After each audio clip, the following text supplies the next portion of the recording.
नमस्कार दोस्तों, स्वागत है आपका एक्सएम की यूट्यूब चैनल में। मैं हूं कृणाल चंदानी, आपका होस्ट। और आज बात करते हैं क्वांटिटेटिव ट्रेडिंग के बारे में। क्वांटिटेटिव ट्रेडिंग या क्वांट के बारे में आपने सुना होगा। ये अभी पिछले कुछ सालों में बहुत ही लोकप्रिय हो गया है, पर बहुत लोगों को पता नहीं है कि एग्जैक्टली क्वांट ट्रेडिंग क्या होता है, इसके पीछे क्या लॉजिक होता है और किन लोगों के लिए ये क्वांट ट्रेडिंग एक अच्छी चीज़ होती है। तो आज हम वो सारे क्वेश्चंस आंसर करेंगे और हम ये भी बात करेंगे कि क्वांट ट्रेडिंग और एल्गो ट्रेडिंग में क्या रिलेशन है। So without any further ado शुरुआत करते हैं। तो अगर हम ऐसा मानते हैं कि हमारे पास बहुत सारा डेटा है, हमारे पास एक करेंसी पेयर के सारे इकोनॉमिक इवेंट्स है, हमारे पास एक करेंसी पेयर के सारे इकोनॉमिक फोरकास्ट्स है, सारे न्यूज़ इन्फॉर्मेशन है, प्राइस एक्शन का सारा डेटा है और बाकी जितना भी रेलेवेंट इन्फॉर्मेशन हो वो, उस डेटा को एनालाइज कर करके हम स्टैटिस्टिकली कुछ इन्फरेंसेस ढूंढ सकते हैं।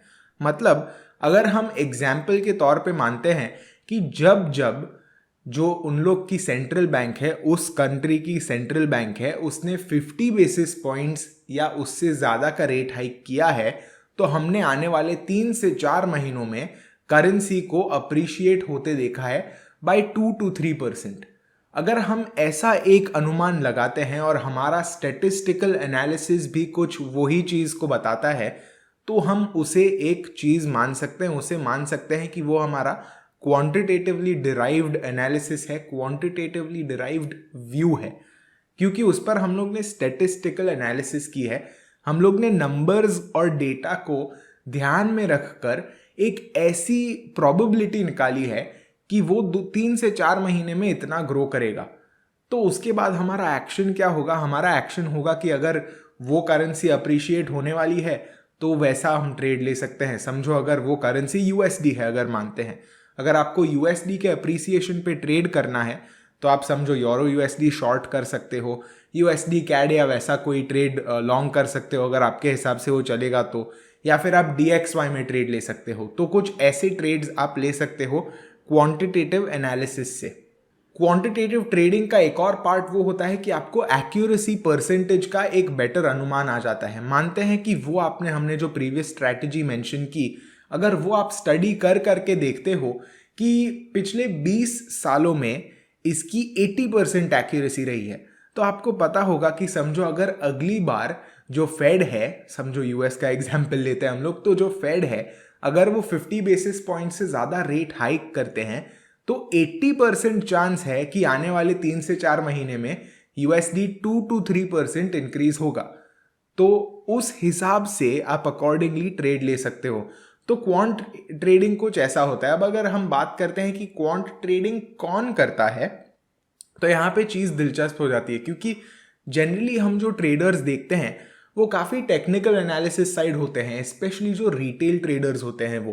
पर जो क्वांट ट्रेडर्स होते हैं वो ज़्यादातर इंस्टीट्यूशंस में पाए जाते हैं। मतलब जो इन्वेस्टमेंट बैंक्स होते हैं, हेज फंड्स होते हैं, वहाँ पर आप बहुत फंडामेंटल और क्वांट एनालिसिस का उपयोग देखोगे। क्वांट एनालिसिस के लिए बहुत सारे कॉम्प्लेक्स फाइनेंशियल मॉडल्स यूज़ होते हैं, क्योंकि हम कॉम्प्लेक्स फाइनेंशियल मॉडल्स मतलब बड़े बड़े एक्सेल शीट्स, बड़े बड़े कैलकुलेशन से ही उस एक्यूरेसी को ढूंढ सकते हैं, वो रिलेशनशिप्स को ढूंढ सकते हैं। क्योंकि हम लोग ने आज जो एग्जाम्पल मेंशन किया वो तो बहुत बेसिक है, वो तो एकदम ही बेसिक एग्जाम्पल है, पर इससे और बहुत कॉम्प्लिकेटेड एग्जाम्पल्स और रिलेशनशिप्स ढूंढने के लिए बहुत ही तगड़ा कंप्यूटिंग पावर चाहिए रहता है। और इसी के लिए बहुत सारे जो बड़े इंस्टीट्यूशंस हैं वहाँ पर PhDs होते हैं, कंप्यूटर साइंस ग्रेजुएट्स होते हैं, और वो सभी लोग एक साथ मिलते हैं और उस क्वांटिटेटिव एल्गोरिदम को बनाते हैं, उस क्वांटिटेटिव एनालिसिस और मॉडल को बनाते हैं। अब मैंने एल्गोरिदम कहा, उसका क्या फंडा है? जनरली एल्गोरिदमिक ट्रेडिंग या एल्गो ट्रेडिंग में उस क्वांटिटेटिव एनालिसिस का उपयोग किया जाता है। हम लोग ने पिछले वीडियोस में जाना है कि एल्गो ट्रेडिंग मतलब बेसिकली आपकी एनालिसिस को अगर आप ऑटोमेट कर देते हो तो वो एल्गो ट्रेडिंग हो जाता है। अगर आपकी क्वांटिटेटिव एनालिसिस है, जैसे हम लोग ने अब जो एग्जाम्पल की बात की, वो अगर उसे हम ऑटोमेट कर देते हैं तो वो एक एल्गो ट्रेडिंग हो जाएगा यूजिंग क्वांटिटेटिव एनालिसिस। तो कुछ ऐसे काम करती है क्वांटिटेटिव एनालिसिस।